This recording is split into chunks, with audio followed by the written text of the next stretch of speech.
Okay, this is Agnes Jensen Mangarich, Mangarich, and she served in the United States Army in World War II. Agnes, if you would just summarize your career just in a few sentences, just tell me when you joined, why you joined, and just summarize where you were initially, where you got trained, and where you served and when you got out. You may start with when I went in. Yes. I went in February of 41, and I was stationed at Fort Benning, Georgia for about 2.5 years or so. Anyway, till I transferred to Area Vac in May of 43. Went to School of Air Evacuation, and I was assigned to the 807th Squadron, and we left the U.S. in August of 43. Where was that Air-Evac school? Bowman Field, Kentucky, by Louisville.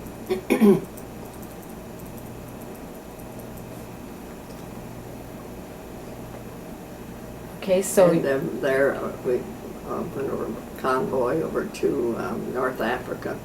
We were in Bizerti, Tunisia, for about 1 month. And the invasion of Italy took place, and that's what we were sent for, I guess. And we moved up to Sicily and started flying in, picking up patients. And I had a month there. And then I went down to Albania, and I had 2 months there. so you picked up patients in Italy? In Italy. Okay, on the front lines? Well, there wasn't too much of Italy we had at that point. It was invaded in September 43, and about the first or second week of October, we were up there and started flying in there. It was very quiet. We never had an air raid. A German plane never came over Sicily to bomb us. We never saw there never a sight of them as we flew along that narrow path. Nothing. And I've since read and that the Germans did not have enough planes and pilots to waste them on just personnel. They had to have a good target before they sent out planes to do a bombing, which they did December 2nd of 43. I wasn't there, but that's one of the most disastrous raids. And it took about 37 of our merchant ships that were sitting in the harbor waiting to be unloaded. But we were in Albania. We just heard about it later. Does that lead into the book you have written? No, I'm sorry, not too much so. Well, let's see, what would lead into it?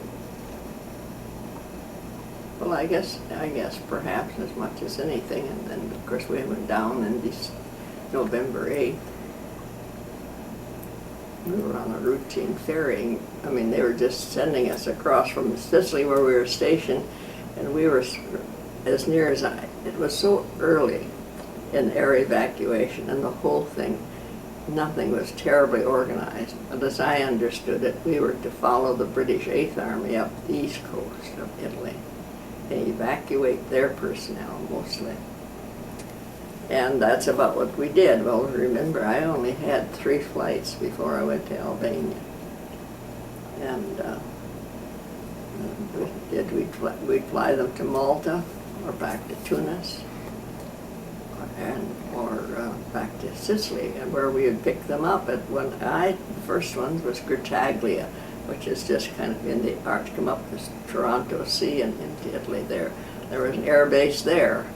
I don't know if Bari was established yet or not, because the flight I was to go on, or going on, when I went to Albania, I wanted to go to Bari, because it was a different place.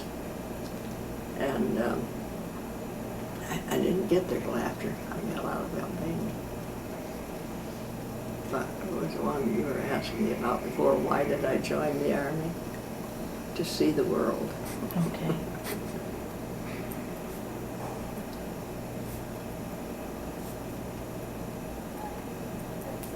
Do you feel like you accomplished that goal? Too much of it on foot.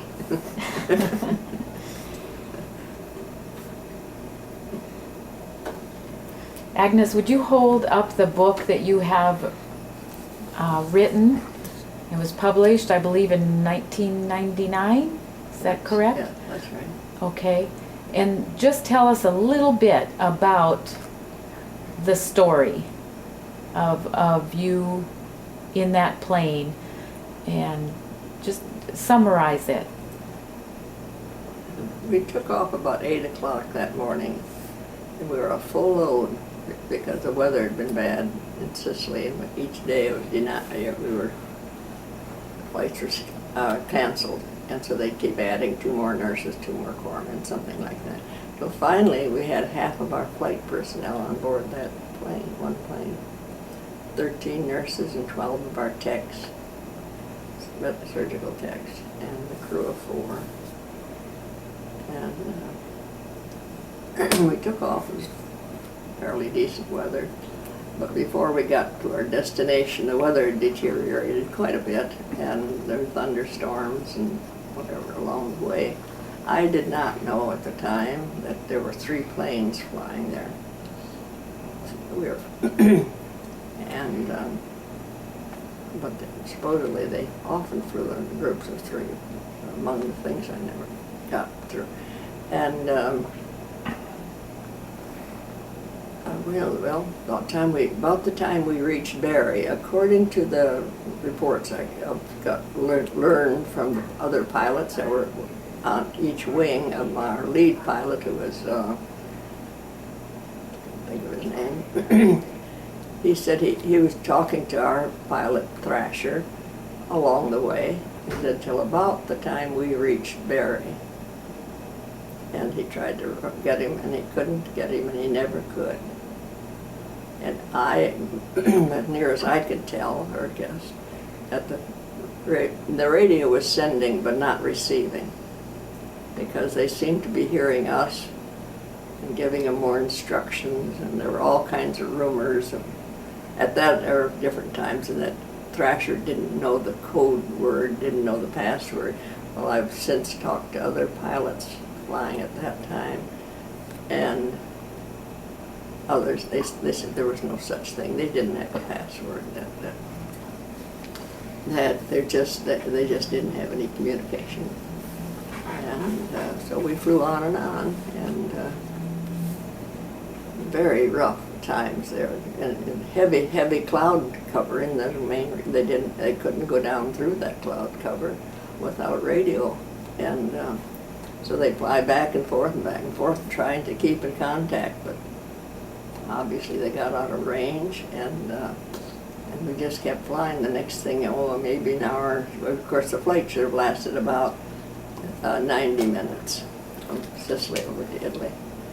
And after a couple hours or more, we knew, I was sure that we were lost. And I soon knew it when we came out over an airfield. They said they wanted to land, or they wanted to try land on, and it was a German field. They shot at us, so we took off through the clouds and got lost again. And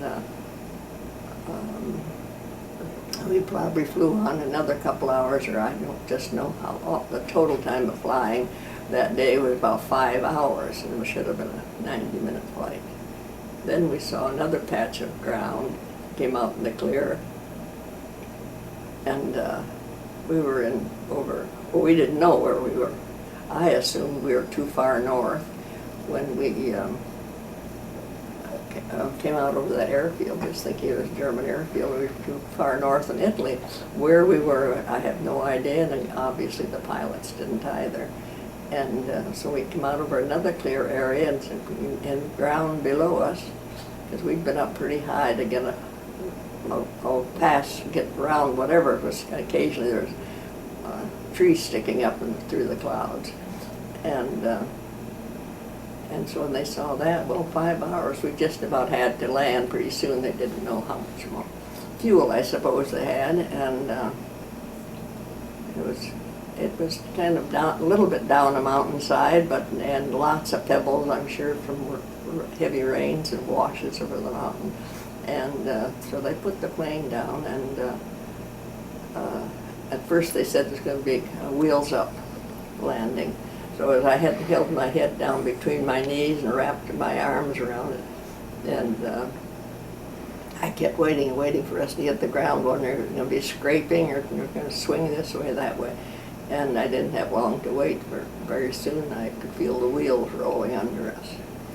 And I was so happy that, and they braked so hard to get, because of course they could see that lake out in front of them. And we just got to the very edge of it, and they're very muddy. And the nose went down, the tail went up, and our crew chief was sitting in the back, which they shouldn't. They're standing in the back, which they always seem to think they had to do. So he went flying through the air and hit his head on the bracings on the top of the plane and injured his knee as he landed on that rough floor. And with that, I don't remember the pilots who came back and opened the door, but the co-pilot suddenly appeared. And I was up in the second bucket seat, so I was way up in front, and just had to wait for everybody to get out. And so as I stood up there, I thought, where in the world can we be? It was a big, wide valley, and I could see up like a mountain ridge, a small mountain ridge, and I wanted to go around front and see how badly we damaged the front and make any difference. We weren't going to fly that plane out again. And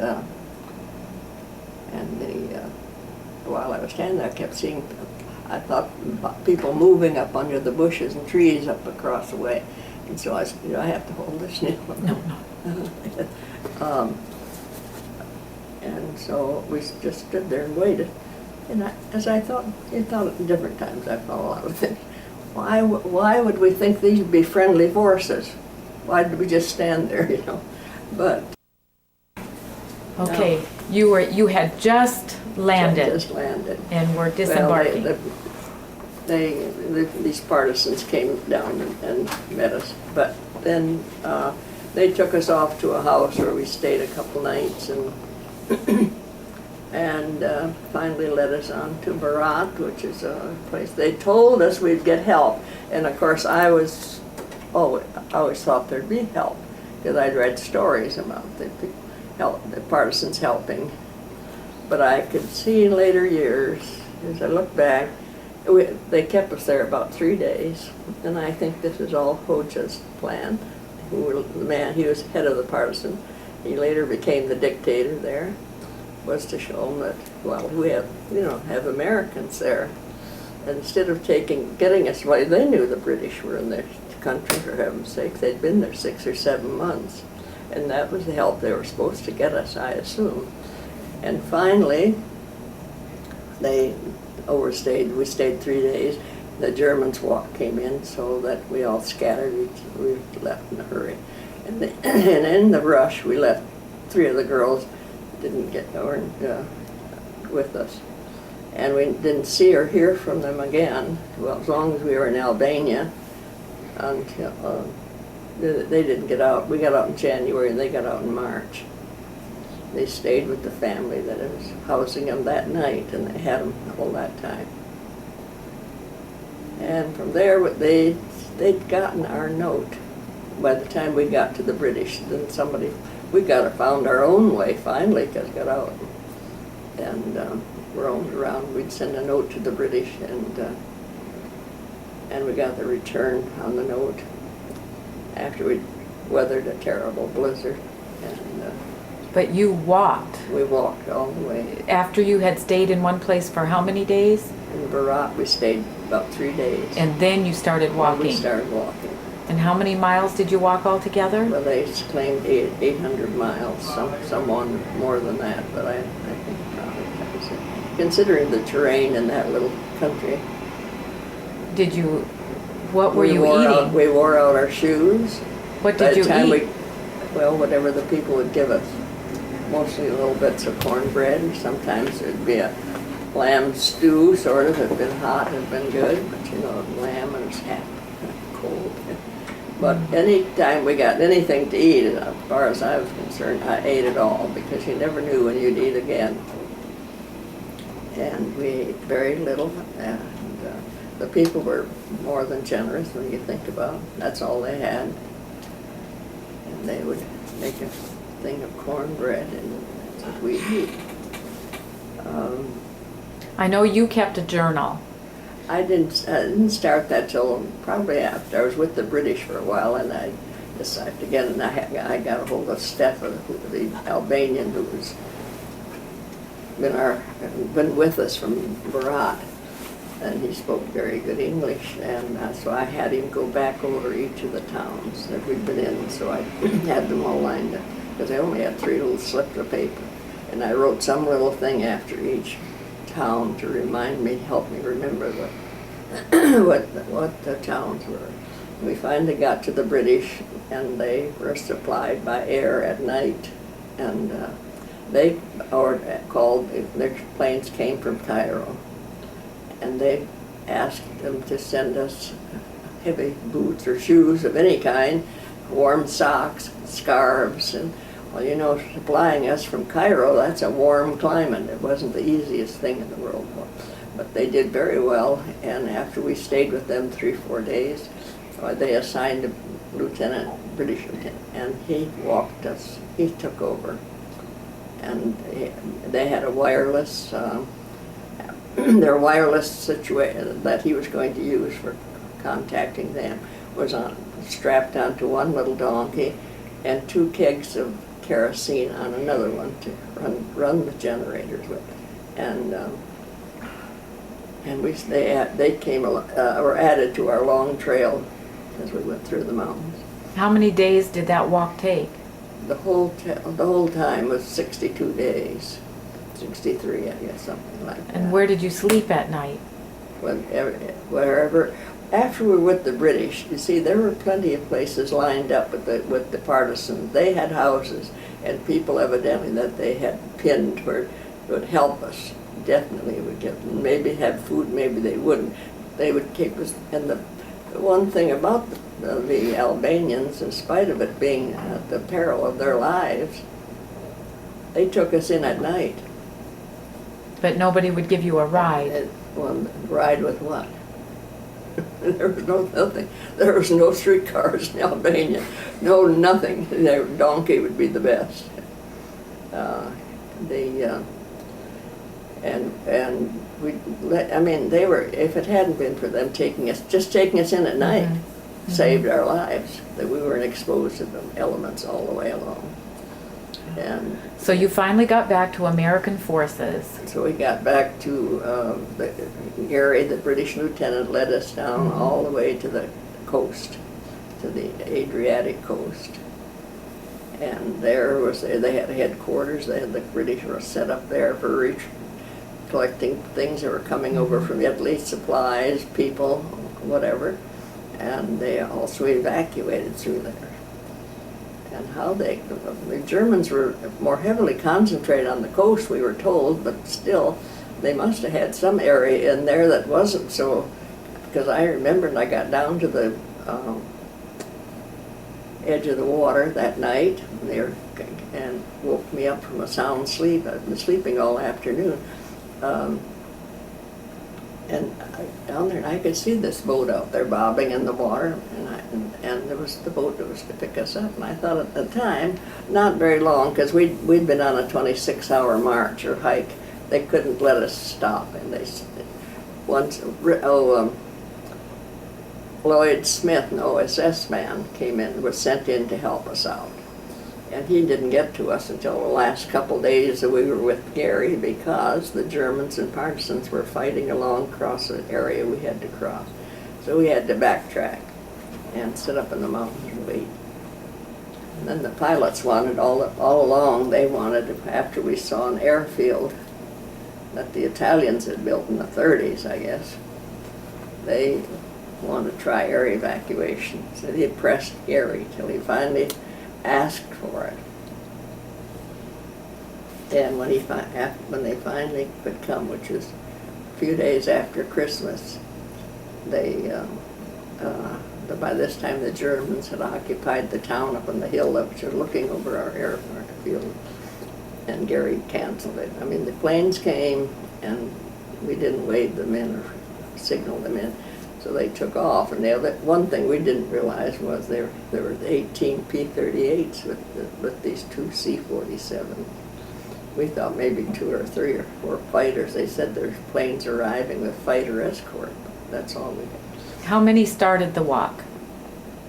27. 27, and did you all? We all made it. You all made it. All made it. And when you got back with the medical service, did they put you back to work? Or Oh yeah. Oh yeah. what did you do when you got back with the medical service? After Did you I- get some vacation? Oh yeah. or We got R&R and vacation, and Where did you go? went home, of course, on leave for about 2 or 3 weeks. Back to the United States? Oh yeah. Okay. My home with my parents in Michigan, and then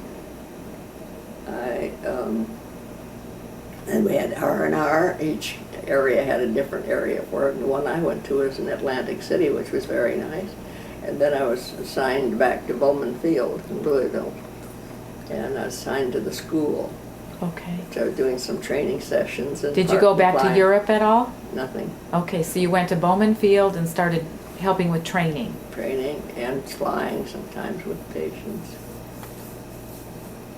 I bet, At that time. bet you were a good trainer. Well, there, I flew, well, the rest of the time I was there was Yeah. with the patients. I want to go back to your crash landing and your walk just for a moment. Just imagining being on this walk myself, I imagine your emotions maybe went up and down during this time period. Were you scared? Were you relaxed? Not particularly, and I don't know that anyone was just fearful, jittery. We had confidence, and of course, in Gary, particularly the British lieutenant. When we were on our own, we may have had some scary moments, but what was I going to tell you? Well, there were ups and downs. It seemed like just about the lowest points, just like when the planes came and left us alone. Well, we decided we'd have to hike the rest of the way to the coast, which is another few more days. And within a day or so after that, we met the OSS man. See, there's always something that kind of buoyed us up the next round. Just like when we got all that awful blizzard off that mountain. What was there that night, the pilots came around that we'd finally heard from our runner. He'd come back and found us and said to the British sent a note, come on to a certain town, and they'd meet us there. It always seemed like, and I think we really had down moments, but then it always seemed like there was something there that would give us hope and push us on the way. And we were very hopeful. Oh boy, we're going this way, right away we were ready to go. How many of those people are you still in contact with any of those other people today? There's only 3 of the nurses living, 2 others besides me. I saw one of them last summer. The other one's in Phoenix, Arizona. And the pilots? They're dead. Okay. And the radio man, I think, lives in Pennsylvania, and there's 2 of the medics is all that I know is living. One in Boston, one in Oregon. And I've seen both of them once or twice. But that's, Okay. I talk to them maybe once a year at least. That's an amazing story, and we're really glad that you wrote a book about that. When you went back to Bowman Field and you did training for a while, is that how you finished your time in the military? Mm-hmm, mm-hmm. You were still there at the time you decided to get out? In the meantime, I'd met my husband, and I'd been out on a couple bond tours. They'd sent us out to What kind of tours? selling bonds. Selling bonds. War Okay. bonds. War bonds. Okay. And they'd be assigned an area, and the one of them that I was assigned, the first one, in the Midwest, and and we were. But they'd set up like they were invading that air base, the air base that we were on. Put up a mock battle, sort of. We'd have rangers with us, glider pilots, whole works, and I was there with my little hospital plane standing off at the side, and that's where I was at. We'd be there a few days and sell some bonds and move on. And, So it was kind of what we would consider lateral duty. yeah. You weren't doing nursing, but you were helping to sell war bonds. What? So you got married? Yeah, I married then somewhere along there, and then I got out. Did you have to get out because you got married? No, I didn't, because I was regular Army by this time. I had joined the regular Army way back at Fort Benning, because they promised me a full course in anesthesia if I had, but they couldn't do it to someone who's only going to be in the service 6 months. But that never happened because of Pearl Harbor. Okay. But no, I could get out. I could resign then any time, and I did. I pulled out. Why did you? Why? Because I was married and ready to leave, do something else. The war was over. This was 45. It was 45. Okay. We just have a couple moments left, but do you have any advice for nurses, military nurses of today, or anybody thinking about going into the military nurse corps? Well, they're much better equipped than they were when we were there, but the planes we flew on were just cargo planes, and now they look like full-blown hospitals by comparison. I think of course, things have improved with the nurses and the hospitals for pensions. See, we had nothing like this pension, nothing when I was working. You left with no medals, Nothing. no benefits. No. But when I was in civilian nursing, there was no pensions, no nothing. I worked at Henry Ford Hospital in Detroit when I went in the service. They had nothing there, the minimum wage, and that's all. And so, but now, of course, they have many of those benefits. But otherwise, I would say stick with the service, one of the services, because they had those benefits. Well, there's hospitalization and retirement and all the rest. But civilian nursing does have that now. Do you get any benefits at all today? No. Nothing. No. Nothing. No privileges at all. No. Well, I can go because of my husband's service. I can go, for instance, into the PX. I can go for Did he have a career in the military? He didn't have a career. Well, he had just the 4 years he was during World War II, and then he stayed in the reserves. And that's the difference. I could have gone into the reserves, I suspect, but he finished his time in the reserves. He finished his time in the reserves, and that's what gave him. And had benefits. But I didn't want to be in the reserves because at that time, any of the nurses that were in the reserves, again, they'll end if they wanted to call us in, which they did. Some of those are in. There were the Berlin crisis and the Korea. They're just pulled in. That's all. Okay, Agnes, thank you very much for your interview today. Thank you. I enjoyed